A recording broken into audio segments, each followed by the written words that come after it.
I think that has kind of given the wrong impression to observers of that cyber wars has been underwhelming, or that there is no cyber capability being used in this war, when in fact, as you alluded to, Microsoft has detailed how they have observed more kind of carefully coordinated, or more, I guess, well-targeted cyber attacks that are coordinated in some cases with kinetic operations. So like in the city of Venezia, they breached the government and seemed to be carrying out cyber espionage just before a volley of missiles destroyed the airports and other buildings in the city. Earlier on in the war, there was a kind of targeting of media and TV and radio with disruptive cyber attacks on the same day that they hit this TV and radio tower in the center of Kyiv with a missile, killing 5 people and disrupting television broadcasts and radio. So it does, it seems like there has been coordination. They are settling in, the GRU specifically does seem to have settled into a kind of new pace of operations that I would describe as sort of like quick and dirty and relentless. It's very different from the long planned kind of slow and slow, years-long sometimes preparations that result in something like NotPetya. It's much quicker, more repetitive, but it's also, it seems like they're in a sense just trying to keep up with the pace of the war and the shifting dynamics there. Mobile workforces, cloud applications, and digitalization are changing every aspect of the modern enterprise. And with radical transformation come new business risks. Welcome to Hybrid Identity Protection, the premier podcast for cybersecurity pros charged with defending hybrid identity environments. Presented by Semperis, the pioneers of identity-driven cyber resilience for the hybrid enterprise. And now, here's your host, 15-time Microsoft MVP and Active Directory security expert, Sean Dubey. Hi, everyone, and welcome to the HIP Podcast. Speaking of the HIP Conference, registration is now open for this year's HIP Global event. Join us at the Microsoft Conference Center in New York City, August 23rd and 24th, and hear from AD and identity security experts, including Microsoft Vice President of Identity Security, Alex Weinert, and former CIA Director and Semperis Strategic Advisor, General David Petraeus. You can learn more and register for HIP Global at the link in our podcast description. Today I have a treat for you. Last year, I interviewed Andy Greenberg, senior writer for Wired magazine, on stage at HIP New York City 2022.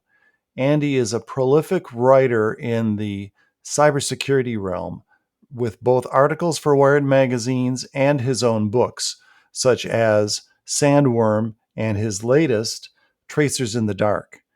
Andy tells a great story about what might otherwise be dry facts and figures about cybersecurity and the main players that make these things happen, from both good guys and bad guys.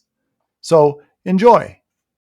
It's great to meet you in person. You're sort of like a hero journalist to me. I was a technology journalist for a few years. I was technical director for Windows IT Pro magazine. It was a great job. You get to investigate things. You get to talk to really smart people. And it was about the rise of identity in the internet and sort of translating that to the people. And then the print collapsed and I got fired and I went into consulting. Andy, at the time I was doing that, Andy was writing for Forbes, right? Yeah, no, I'm sure I wasn't paid well enough to be at risk of being fired. It was like the actual people who knew what they were doing. Right. So. Well, so how did you get started in journalism then? I mean, you have a degree from North Carolina University, is that correct? North Carolina School of Science and Mathematics.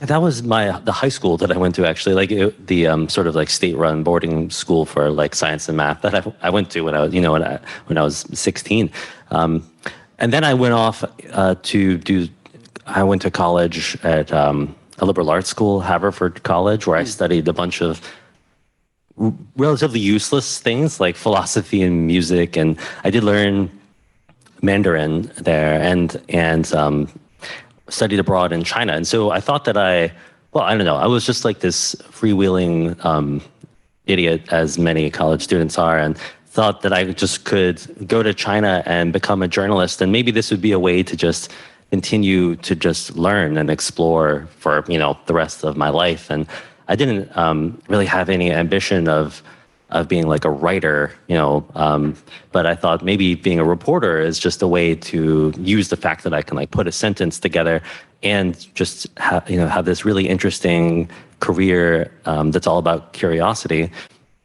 And then I found that it was I had no idea what I was doing once again, and I wrote for some English language magazines in Beijing, and then I decided to come back and actually like figure out journalism, and I went to NYU's Business and Economic Reporting program because it seemed like a way to specialize and to get a job too. So that's how I ended up at Forbes. I actually started at Forbes like in the middle of that program, and I was working and going to school at the same time. And the very week that I started at Forbes magazine, their like security reporter left, Lisa Lair. I think she's now with the New York Times, covering politics. But she took this sort of national security approach to the job, and I was lucky enough to fill her shoes the week she came in, and they sort of let me, as a nerd, take this in a completely different direction of covering hackers and cybersecurity and that kind of security and surveillance and information freedom. Although, at the time, I'm sure as you know, like it seems completely insane to have that be your entire beat. This was like 2006 and 2007. So it took a long time for, I don't know, I guess that to become such a hot and in fact very competitive kind of journalism, and I was just very lucky to get in early in that way. Yeah, so as the field grew, as your skills and your contacts grew in the area.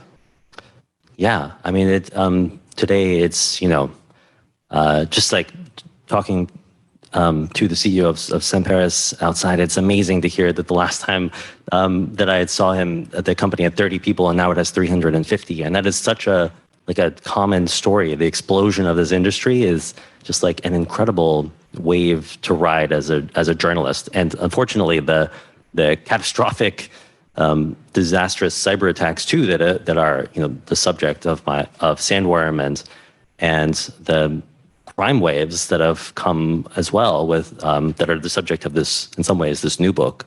Right. Well. And as disaster as it is for the victims, it makes for great writing. It makes for great stories, right? Right. I mean, this new book is sort of like a true crime story, or of course you always want some kind of grisly, terrible things to happen. Here, they're mostly digital.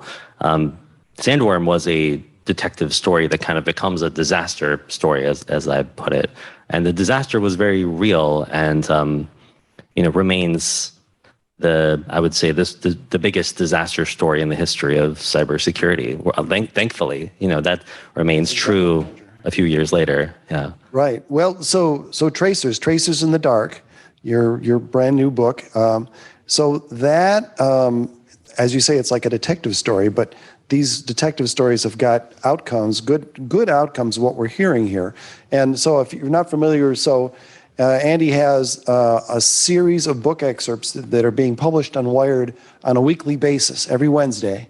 So there have been 3 that have come out thus far, and a really big article back in April, I think it was, as well.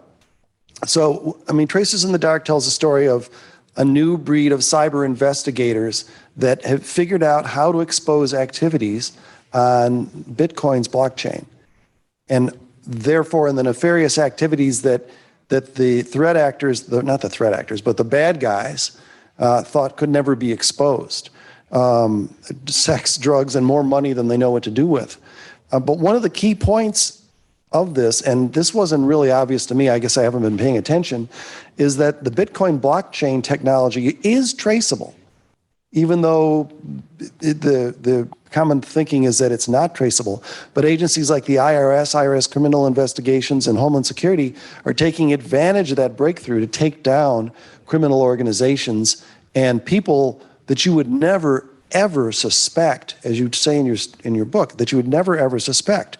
One of the really big breakthroughs that you describe in the book is the takedown of the dark website called Welcome to Video and its administrator. Can you share a little bit about that? Well, the story of this book really is that, it begins for me actually 11 years ago when I was working at Forbes and I wrote I think the first print magazine story about Bitcoin, and Bitcoins were worth $1 at the time. And I unfortunately was not interested in Bitcoin as an investment as I maybe ought to have been. I'd actually tried to buy about $40 worth of Bitcoin, but the Mt. Gox exchange was kind of buggy and I gave up, which was a, multi-million-dollar mistake. But I was more interested as the kind of beat that I cover. Like I was interested in this notion that Bitcoin was purportedly, at the time at least, considered to be this untraceable, anonymous currency. And I thought, this is going to unlock a whole world of criminal activity. Well, both people seeking privacy for legitimate reasons, avoiding financial surveillance, but then also money laundering and, the drug trade, perhaps terrorist financing, murder for hire.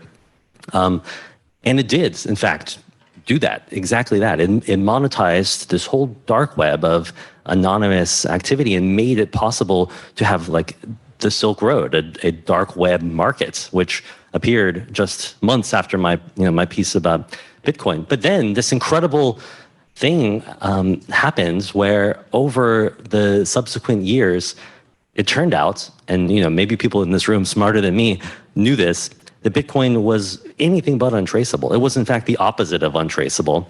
And first, kind of like security researchers began to show this, and then tech entrepreneurs, like people like the founders of Chainalysis, and then law enforcement figured this out. And a small group of detectives, who are really the protagonists of this book, went on an incredible spree of using this super weapon of this investigative tool of tracing cryptocurrency, something that seemed impossible, to take down one unwitting cyber criminal after another, these escalating busts that just got bigger and bigger and bigger over the last decade and have continued to break records. I mean, just this week there was, or was it? Yeah, there was this guy James Zhong who had actually stolen 50,000 Bitcoins from the Silk Road. The IRS, criminal investigations, who are like the kind of central agency of the story in the book, traced him down, tracked him down, traced his currency to find him, found these 50,000 Bitcoins, stolen Bitcoins, hidden on a drive in a popcorn tin under his floorboards, and seized them and arrested him. And that is now would have been the biggest, not only cryptocurrency seizure ever, but the biggest financial seizure of any kind, $3.36 billion at the time of the seizure. Except that that record was then broken a few months later by a case many people here probably heard about, this kind of Bonnie and Clyde New York couple who were accused of money laundering, and laundering, in fact, this $4.5 billion trove of stolen Bitcoins from the Bitfinex exchange. Another case, by the way, carried out by the central characters of the book. Although that happened just as much as the book was, going to press, essentially. But you asked about the Welcome to Video case, which is not the biggest in terms of money, of like dollar numbers, but I think it's probably the most important story in cryptocurrency tracing history and human impact. And that's because Welcome to Video was the biggest child sexual abuse materials, what we used to call child porn network on the dark web, by counting by volume of video. It was the biggest ever. But it was also unique because this was a website, a dark website, that was selling child sexual abuse videos for cryptocurrency, and seemingly totally naive to the fact that cryptocurrency could be traced. And as a result, the entire network essentially was outlined by IRS criminal investigators and Chainalysis.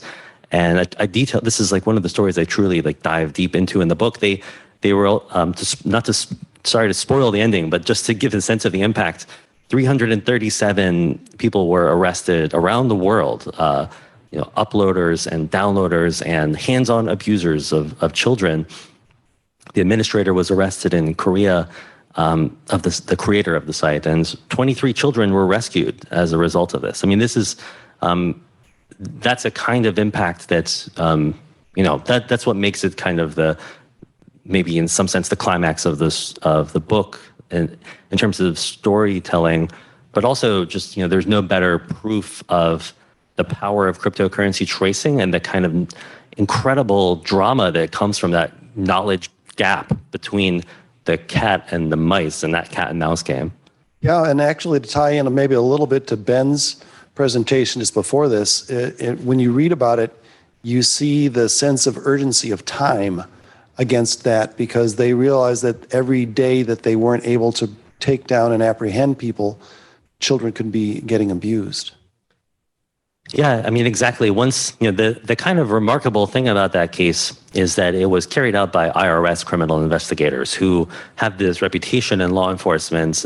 They're kind of, one judge described them to me as like the red-headed stepchild of law enforcement. They don't get any respect from like the FBI and the DEA or whoever. And they certainly don't usually deal with child sexual exploitation. But these IRS criminal investigators were kind of just thrown into the deep end of the pool, because this was that very rare instance of a financial investigation with, children's lives at stake.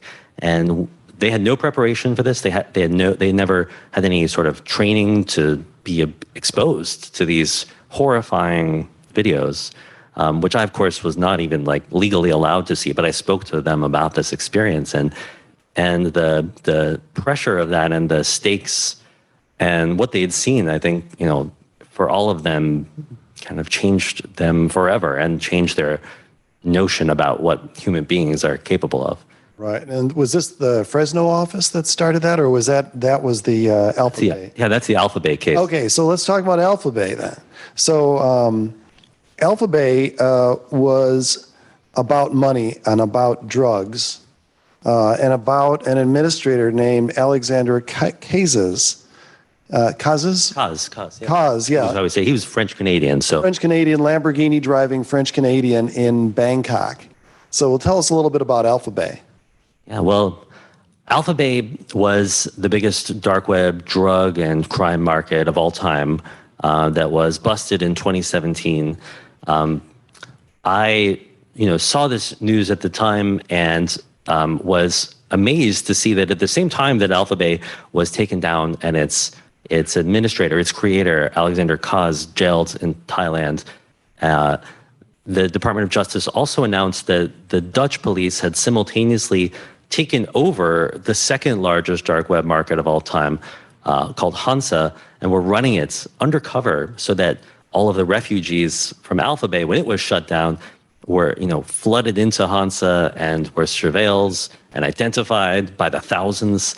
So this was a story that I knew those facts and pretty much just that. And then for the last half decade, I've been trying to get the full blow by blow of that investigation, which turned out to be even much more epic than I could have imagined.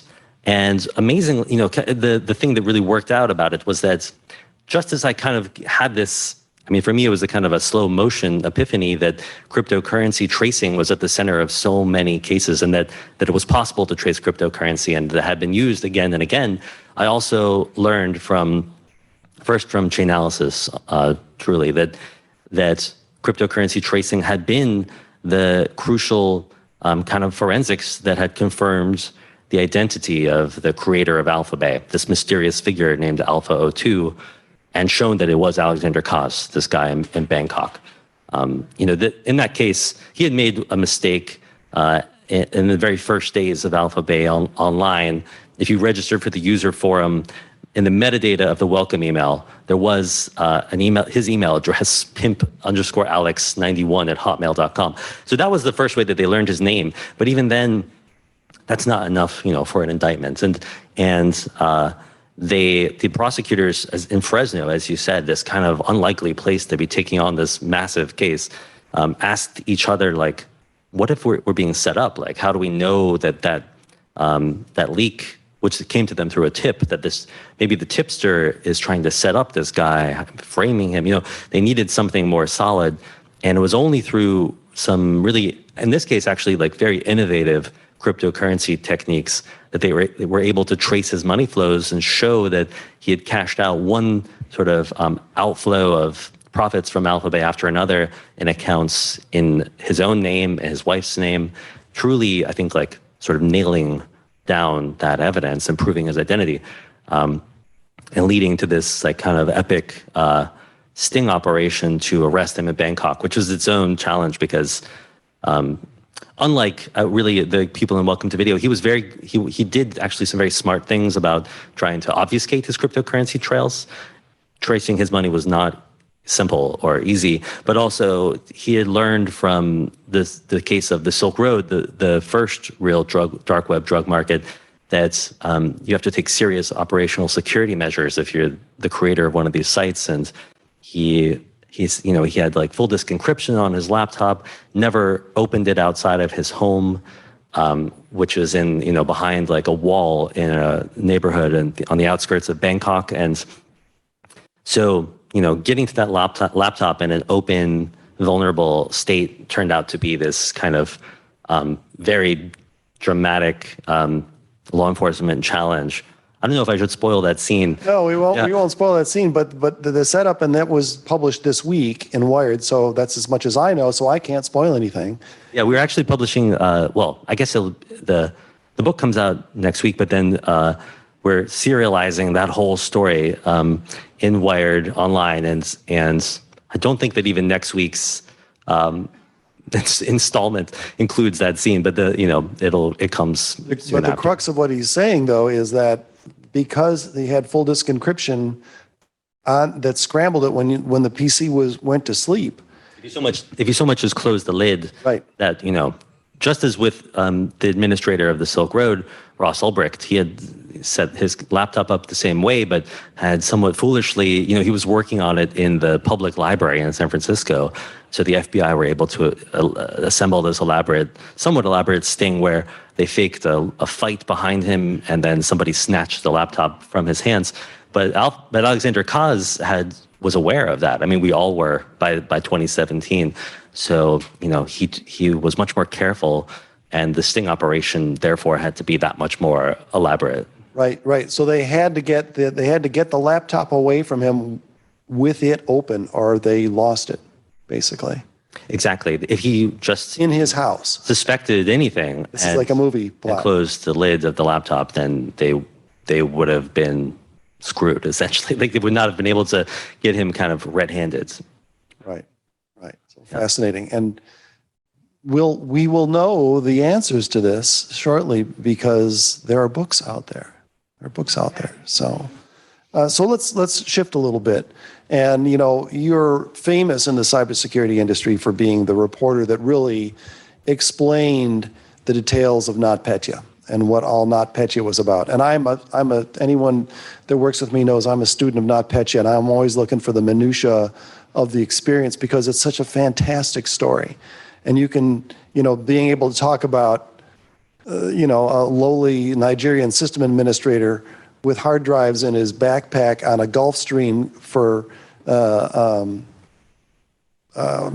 Gulfstream, flying back to Gatwick to rescue the company. I mean, that's epic stuff. But so that's Sandworm, and this was your first book on Sandworm. Now, Sandworm, for those of you that aren't familiar with it, is the hacker group in Russia's military intelligence unit, the GRU. And so NotPetya happened a little more than 5 years ago. It was 5 years ago in May or June? June 27th. June 27th. I actually have that in my calendar, It's also the day that whichever Die Hard was about cyber war, also June 27th. Really? Exactly 10 years earlier as the day that it premiered, which blows my mind. I mean, I almost wonder if that was intentional. But anyway, I digress. That's a great little factlet. So all of that happened, and now we have the war in Ukraine, and everybody expected another NotPetya to come out. They expected essentially all hell to break loose, and that's not happened, or it doesn't seem to have happened. Now, some analysts have proposed that not a lot happened because coordinating cyber and conventional military is very difficult to do, and we've seen that the Russians have a hard time just coordinating conventional military. But Mystic, Microsoft's Threat Intelligence Center, says that they have, in fact, worked diligently to repel attacks. And I'm just wondering, with your background in this and your observation in this, what do you think's going on, or what do you think is why is it the way it is today? Yeah, it's been really interesting horrifying, of course. Like it feels weird to even be talking about cyber stuff when civilians are being massacred and their children are being deported from the country. And the brutality of Russia's unprovoked invasion of Ukraine, like, kind of makes, I don't know, on the list of grievances, like anything cyber is quite far down that list. But for all of us who study these things, as you said, it's just been interesting to see a new kind of cyber war here, because from 2014 to early February of 2022, that was a different kind of war. I mean, Russia had invaded the east of Ukraine. I mean, I think people forget that sometimes, but they were fighting a sort of limited war in the east. They'd seized Crimea, but largely cyber war was being used kind of at Russia's leisure to reach far beyond those conflict zones and inflict, as much terror. You could even call it cyber terrorism instead of cyber war, on the capital of Kyiv or the west of the country, where they inflicted a blackout in 2015. But then in February of we saw the beginning of this new phase where there's now a totally unlimited, unrestricted, full-scale invasion. And now you have to ask, what is the role of cyber warfare in the midst of a full-blown physical war? And it really hasn't been clear, I think, even to Russia itself, I think, what the GRU was meant to be doing. And you can thought, everybody is still figuring this out, but I think it did seem like they were kind of flailing at the beginning of the war, launching limited wiper attacks. They did, launch a wiper attack on the eve of invasion, probably to create a kind of just a feeling of disorder, of chaos that would throw off any military preparations. But nothing remotely as well executed as NotPetya, as you said. But then I think that has kind of given the wrong impression to observers of this, that cyber wars has been underwhelming, or that there is no cyber capability, being used in this war, when in fact, as you alluded to, Microsoft has detailed how they have observed more kind of carefully coordinated, or more, I guess, well-targeted cyber attacks that are coordinated in some cases with kinetic operations. So, in the city of Venezia, they breached the government and seemed to be carrying out cyber espionage just before a volley of missiles destroys the airports and other buildings in the city.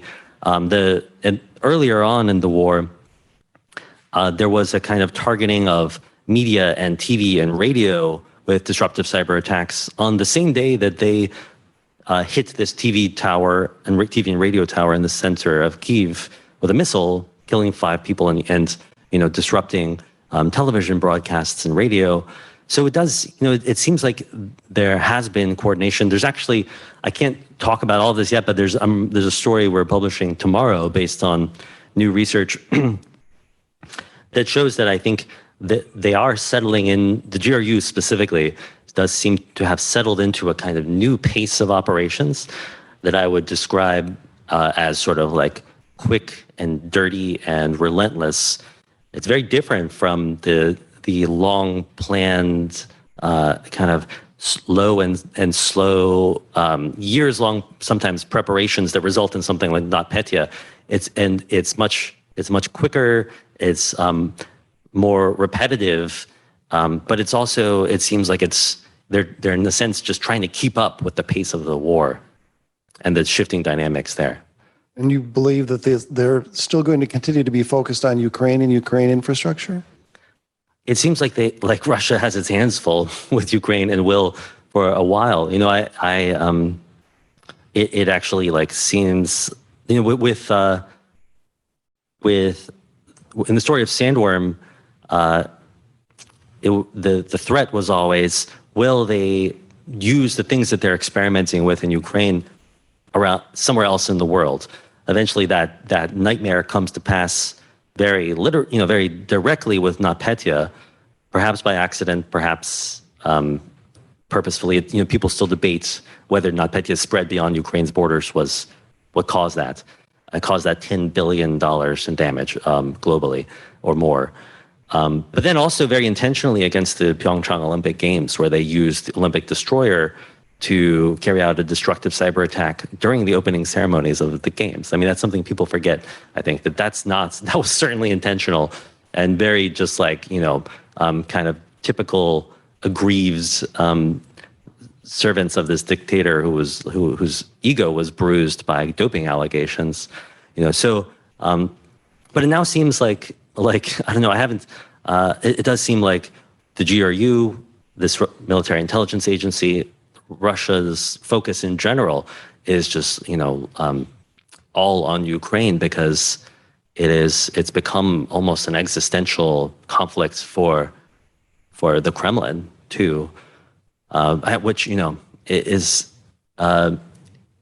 doesn't make things better for Ukraine, but I think does change the calculus for the rest of the world. The ways a lot of people early on predicted that by sanctioning Russia and boxing it in, putting it into a corner, in terms of geopolitics, that the Kremlin would lash out and release another NotPetya in retaliation in that way. And we have not really seen that, certainly not on like a scale that threatens the global order or stability in the same way that a NotPetya would. Certainly, I know one theory of why Ukraine has not quite seen the scale that people expected was because, A, the Russians expected this to be a very short war, and B, they wanted to use their communications infrastructure, so they didn't want to destroy it. Absolutely. Also, when you are planning a physical war, you're not. It's why bother with the incredibly elaborate Rube Goldberg machine of a cyber attack to turn off the power when you can just send a missile to do the same thing so I think it's just so in fact, if anything, they probably want to preserve access for cyber espionage in support of those kinetic operations that are so much more effective and damaging and tragic in many cases. So one of the themes of Sandworm is how governments responded or didn't respond to the Russian government's Russian military attacks. But that has changed since the book came out. Yeah, I mean, this is one kind of glimmer of good news, as you're saying. I was as shocked by this as anyone that after the book came out. I mean, the book sort of ends with me just postulating this theory that I had, of course, did not come up with myself, but had heard from, that was told to me by the central characters of the book, and in particular, FireEye, which is now Mandiant. They had this theory, along with some other folks, that Sandworm, this mysterious hacker group that was doing such terrible, aggressive things around the world, was Unit 74455 of the GRU. But then that was just a theory, and when I published it in the book. And then in 2020, the U.S. State Department released this statement that Sandworm, in particular, not just Russia or the GRU, but Sandworm had attacked a series of TV broadcasters and media companies in the nation of Georgia the previous year, and that this was unacceptable, and that we condemn this act of unprovoked aggression, and it named Sandworm as Unit 7445 of the GRU in this official release. So they actually I don't think that I get credit for having criticized them or bullied them to the point where they, changed their tune and started holding Sandworm accountable. But this was like a huge sea change, and somebody did from the White House, I should say. I got a phone call before this announcement that I think was sort of meant like, okay, fine, look, like we're doing, we listened, and you can't criticize us for this anymore. We are doing something. And Georgia is not a NATO country. I mean, this was a real shift from the attitude of both, I think, the Obama and Trump administrations, that cyber attacks on Ukraine are Ukraine's problem, because Ukraine is Russia's sphere of influence. It's not NATO. It's not the EU. And that was a really, I think, damaging and dangerous policy. And I think it's completely changed. I mean, in the run-up to the invasion, we also saw a series of distributed denial of service attacks, which are, very crude by the standard of Russian attacks on Ukraine, against Ukrainian websites. And within not the months or years that, it took to call out Sandworm, but within hours, the White House was calling that a GRU attack and saying that it was unacceptable, which is, it's just night and day. And I wholly, appreciate it. It's not the Digital Geneva Convention that I still think would be nice, but it's a huge step. A good step forward.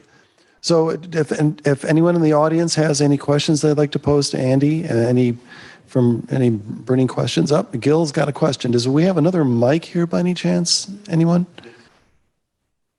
You can't talk yet, Gil.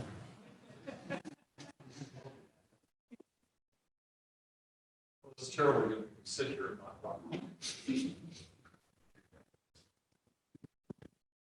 Yeah, good.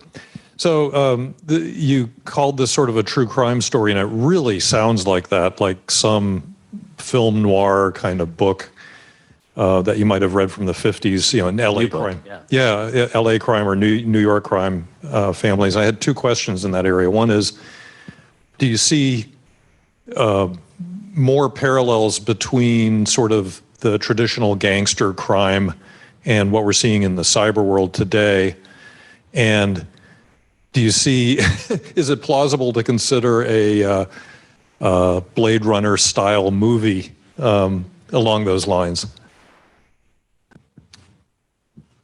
Well, I do think that the even the worst of the kind of, if you could call them villains or antagonists or whatever in the book, it's always they're not actual Scarface gangsters in this country, or in most of these situations. They are like malevolent nerds who just thought they could get away with it, and even Alexander Kaz, who also, by the way, had this other alter ego as an extremely prolific womanizer in Bangkok, and there's a part of the story that's kind of, for better or worse, about his sex life, which is very gross. He underneath his like expensive suits and Lamborghini and everything was a kind of pudgy, pale nerd, and I feel he was found dead in a Thai jail cell in the end of this story, I should say.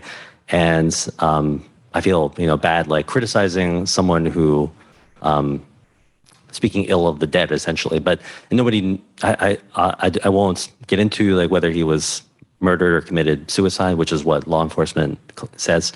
But I don't think that he was prepared for, he was not prepared for life in prison. He was not a tough guy. He was someone who was seduced, as so many of these people were, by this illusion of impunity, of untraceable currency and untraceable dark web and anonymity technologies, when in fact, there was a fatal flaw there. Now, on the movie, we are, we've announced this. I've sold the rights to the book already, but it's, I don't know, about a Blade Runner style movie. That would be fun. It's much. I think we're thinking more like the wire, but with I guess cryptocurrency tracing instead of like actual wiretapping as the central surveillance technology that drives it.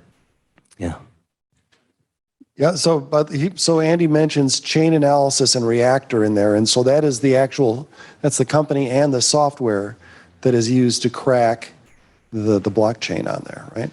Well, they certainly are. I would say they were the first to really build a startup around this, to automate it, to make it this polished application that anybody can use to trace cryptocurrency and to start working with law enforcement. But I wouldn't credit them with inventing all of those tricks. They certainly they're now an $8.6 billion startup just down the street from here, and they have the money now, I think, to recruit the smartest minds, coming up with every possible way to trace just any loose thread on the blockchain. But another central character of the book is Sarah Mickeljohn, a researcher at the University of California, San Diego, who was truly the first to figure out a lot of this stuff, and has, I think I found her to be a fascinating character because she does not kind of join that for-profit crypto tracing world, and in fact is very ambivalent about it and sees a real need for financial privacy, for protections from all pervasive financial surveillance. And so I didn't, this is it's fun to tell cops and robbers stories, but I didn't intend this book just to be that. I do think that there's a really interesting other side to this story about the ways that Bitcoin promised privacy to people and then turned out to be a trap for them instead. Right, because once it's on the blockchain, it's always there, and you can come back 100 years later. And exactly, and that is happening this week. I mean, with poor James Zhong, who stole these Silk Road Bitcoins in 2012, 10 years ago, and and the blockchain leads law enforcement right to the popcorn can in his floorboards, under his floorboards. Sorry, please. Yep, I always have questions, sorry. I missed your session, unfortunately, but since you're talking about crypto, and I'm sort of interested in crypto, I do mine on my side. I've been doing it for quite some years. We're talking about intelligent people, right? Using crypto, and I was just wondering, why on earth would you use Bitcoin? Out of all the cryptocurrencies that you have today, why not use XMR or use something that is clearly less traceable than Bitcoin? We are talking about educated people, smart people with... Right. We're not talking about 100 grand, we're talking about millions or billions. So why make that stupid mistake behind that? Yeah, I mean, I think that this book, the story of this book begins, as I said, in 2011, when, it was early, yeah. When even Satoshi Nakamoto, in the original email introducing Bitcoin, the Bitcoin white paper to a cryptography mailing list, has this, these bullet points of the features of Bitcoin, and one of them is participants can be anonymous. And then, the Silk Road then picks up this idea and stays online for 2.5 years. And it really did seem, I think we all forget this, that Bitcoin did seem like a privacy technology at the time back then. So then, but then, of course, this cat and mouse game just unfolds from there. And yeah, it's, so Alexander Kaz, the administrator, the creator of Alphabet, did use mixers and did Tornado Cash? What's that? Tornado Cash? Not that one. I don't know. They actually wouldn't tell me. But I think that would have been too early. And I think he also probably put money into Monero and back into Bitcoin, and he actually had Zcash on his laptop. That was when it was, I don't want to spoil, but what it was, of course, seized. And then so yeah, I mean, people are becoming aware of this. I do think though that this cat and mouse game continues, and Monero people hate me saying this, but I don't believe that Monero is a foolproof privacy tool either. And in fact, in that truly still the biggest financial seizure, the Bitfinex hack and money laundering case, I wrote a story just sort of analyzing the IRS's public documents about that. And in this chart, you can see that one part of the money flows. It seems to be those billions of dollars worth of bitcoins are part of them are exchanged for Monero, and yet the IRS continues to follow the money in a way that they don't explain. And so it does seem that they have some Monero, perhaps not certainty, but probabilistic tracing. And then also, I don't know how much people who are not as obsessive about this as me saw this, but there was a leak of Italian law enforcement documents that included a presentation from Chainalysis, who had to have also worked on the Bitfinex case, in which, this is in Italian, but there's a page of that presentation in which they tell the Italian police that they can trace Monero in a majority of cases. So, and just to get a usable lead. But that is often enough. I think that criminals often think that if you can't prove I did it, then you can't prove that the money is mine, then you can't do the tracing. But it is often enough for a subpoena. The bar to just subpoenaing a ton of cryptocurrency exchange accounts is lower than they think. So sorry, that's a long answer, but I think just to say that I think people are making in some ways the same mistakes that I made, that everybody made in 2011, thinking Bitcoin was untraceable. I'm not sure that many cryptocurrencies are truly untraceable, although, perhaps Zcash is. I don't want to get into that, but it's that is a whole new can of worms, I think. And I think only the fact that Zcash has not gotten a ton of adoption has prevented us from seeing whatever, enormous implications that will have for society. Thanks for joining us on the Hybrid Identity Protection Podcast with Sean Dubey. Be sure to subscribe at Apple Podcasts, Spotify, or wherever you like to listen.